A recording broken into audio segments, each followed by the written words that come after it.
26 सितंबर को I love के बहाने जिस तरह बरेली को हिंसा की आग में झोंकने की कोशिश की गई, उस मामले में प्रशासन का एक्शन अब लगातार जारी है। इसी मामले से जुड़ी हुई हर बड़ी खबर आपको दिखाने वाले हैं। तो बड़ी खबर सबसे पहले आपको बताते हैं कि बरेली हिंसा में एक और बड़ी गिरफ्तारी अब हुई है। तौकीर का करीबी आरोपी आरिफ अब अरेस्ट हो गया है। हिंसा और भीड़ को भड़काने पर इसकी पूरी गिरफ्तारी हुई है। आरोपी आरिफ ने भीड़ को के लिए उकसाया था और ऐसे में उसकी तस्वीर भी सामने आई जब उसे अरेस्ट किया गया है। तो उसके बाद की ये तस्वीर आप देख रहे हैं, ये हिंसा फैलाने वाला आरिफ है जो कि तौकीर का करीबी बताया जा रहा है और ऐसे में आप इसको भी अरेस्ट कर लिया गया है। आपको बता दें कि ताबड़तोड़ जो एक्शन है वो लिया जा रहा है। 85 से ज्यादा गिरफ्तारियां इस पूरे मामले में हो चुकी है। हिंसा के बाद से ही पुलिस का एक्शन लगातार जारी है।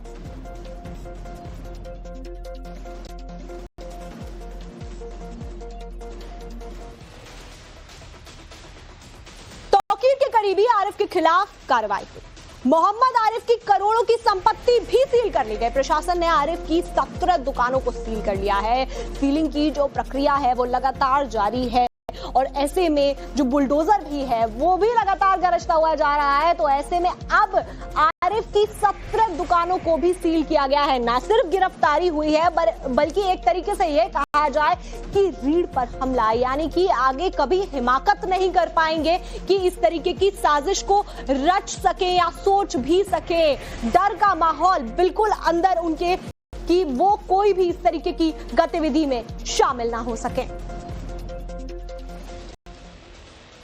अब बरेली हिंसा के मास्टरमाइंड मौलाना तौकीर रजा की करीबी मोहम्मद आरिफ पर जो गाजगिरी है उसे गिरफ्तार करने के बाद और क्या कार्रवाई की गई है, आपको ये पूरी जानकारी देते हैं। बरेली हिंसा, हर उपद्रवी जब यहाँ इस तरीके की हिंसा भड़काने की साजिश में लगा हुआ था तो उसने कभी नहीं सोचा होगा कि ऐसा एक्शन हो जाएगा। हिंसा भड़काने के आरोप में आरिफ की दुकानें सील हो गई हैं। 2 शोरूम और 15 दुकानों पर सीलिंग की कार्रवाई कर दी गई है। अवैध पाए जाने पर दुकानों पर बुलडोजर एक्शन भी संभव है। ये भी एक बड़ा एक्शन हो सकता है। हिंसा मामले में अब तक 80 से ज्यादा गिरफ्तार किए गए हैं। वहीं 92 फुटेज से 3000 संदिग्धों की पहचान भी की जा रही है, यानी कि बड़ा एक्शन। और ऐसे में एक और बड़ी ब्रेकिंग आपको देते हैं। बरेली हिंसा मामले में प्रशासन ने अब उन घरों को भी चिन्हित करना शुरू कर दिया है जिन घरों ने उपद्रवियों को वहां मौका दिया रहने का या फिर पनाह दी गई, जिन घरों ने उपद्रवियों से एक तरीके से जो हिंसा को अंजाम दिया गया था उसी को लेकर अब उन घरों पर भी एक्शन लिया जा रहा है जिन से जुड़े हुए ये सभी लोग हैं। बरेली के शाहबाद में बुलडोजर एक्शन की तैयारी की जा रही है। 27 घरों को इसमें नोटिस दिया गया है। 15 दिनों में खाली करना होगा घर। तो ऐसे में एक बड़ा एक्शन यहाँ पर होता हुआ नजर आ रहा है। नोटिस भी चस्पा कर दिए गए हैं। 15 दिनों का ये नोटिस है तो ऐसे में प्रूफ करना होगा कि जो निर्माण किया गया है वो अवैध है नहीं है। अगर प्रूफ नहीं कर पाते हैं तो बुलडोजर एक्शन यहाँ पर होता हुआ नजर आएगा।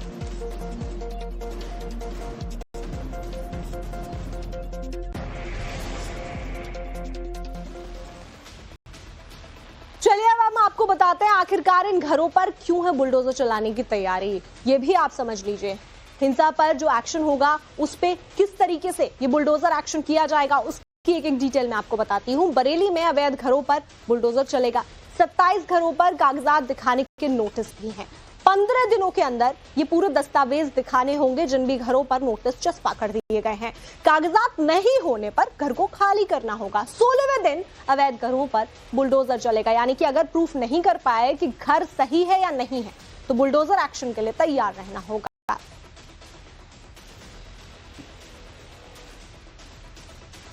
बरेली हिंसा पर अब प्रशासन उन अवैध घर झुग्गियों पर कार्रवाई करने के मूड में है जिन्होंने सरकारी जमीन को हड़प उन पर अवैध निर्माण किए। लेकिन ये कार्रवाई क्यों की जाएगी, इसके पीछे हिंसा का कनेक्शन क्या है, आपको ये भी ग्राफिक्स के जरिए समझा देते हैं।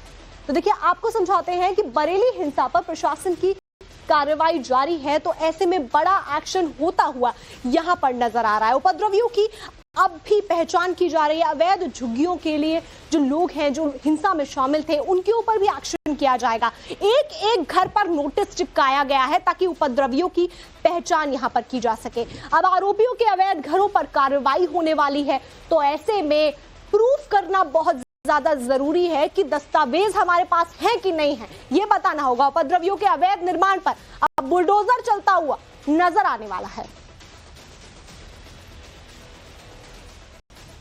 शाहबाद इलाके में कई सारे ऐसे घर हैं जिस पर नगर निगम के पोस्टर लगाए गए हैं, और ये पोस्टर जो है वो इसलिए लगाए गए हैं क्योंकि सरकारी जमीन पे जो मकान है वो बना है, ऐसा नगर निगम का आरोप है। और यही कारण है कि जो पोस्टर्स हैं वो इस तरीके से यहाँ पर लगाए गए हैं।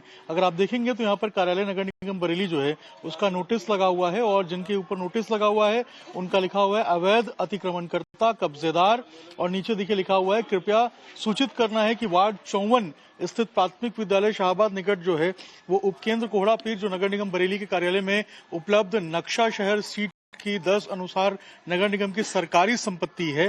और इसके ऊपर देखिए लिखा जा रहा है कि उक्त संपत्ति पर अवैध निर्माण कर निवास किया जा रहा है, जो कि सरकारी भूमि पर पक्के अतिक्रमण की श्रेणी में आता है। अतः नोटिस प्राप्ति के 15 दिन के भीतर नगर निगम की संपत्ति को कब्जा मुक्त कर अक्षोधारी कार्यालय में लिखित रूप से अवगत कराया जाना सुनिश्चित करे। यदि 15 दिन के भीतर नहीं दाखिल हटाया जाता है तो नगर निगम अधिनियम की सुसंगत धाराओं के अंदर जो है माननीय उच्च न्यायालय के जो गाइडलाइन जारी किया गया है नगर निगम बरेली द्वारा, अपनी संपत्ति पर कब्जा किए जाने की कार्रवाई जो है उसको अमल में लाई जाएगी, और संबंधित पुलिस थाने में अतिक्रमणकर्ता के विरुद्ध प्राथमिकी भी दर्ज जो है वो कराई जाएगी। यानी कि 15 दिन का जो वक्त है इस नोटिस के तहत दिया गया है तमाम उन लोगों को जिनका ये घर है कि वो 15 दिन के भीतर खाली कर दे, वरना जो कार्रवाई है वो इसके ऊपर होगी। ऐसे एक दो नहीं, लगभग 25 से 27 घर यहाँ पर मौजूद हैं जिनको इस तरीके से नोटिस मिली है कि वो सरकारी जमीन पर बने हैं और उनको 15 दिन के भीतर जो है वो खाली करा जाए। देखिए 3 मंजिला मकान आपको नजर आएगा, पक्के मकान है, और इसको लेकर जो नोटिस है वो जारी किया गया है। हिंसा पर यूपी के मंत्री का बड़ा बयान सामने आया। योगी शासन में बदल गई है परिस्थितियां। AK शर्मा ये कह रहे हैं जो जेल गए हैं वो बिना बेल बाहर नहीं आएंगे। बरेली में 1 इंच भी अवैध कब्जा नहीं बचेगा, ये कहा जा रहा है। तो वहीं हर हाल में वापस ली जाएगी कब्जे वाली जमीन, ये भी उनकी तरफ से कहा जा रहा है। तो आपको बता दें कि योगी शासन में परिस्थितियां बदल चुकी हैं। AK शर्मा ये कहते हुए नजर आ रहे हैं।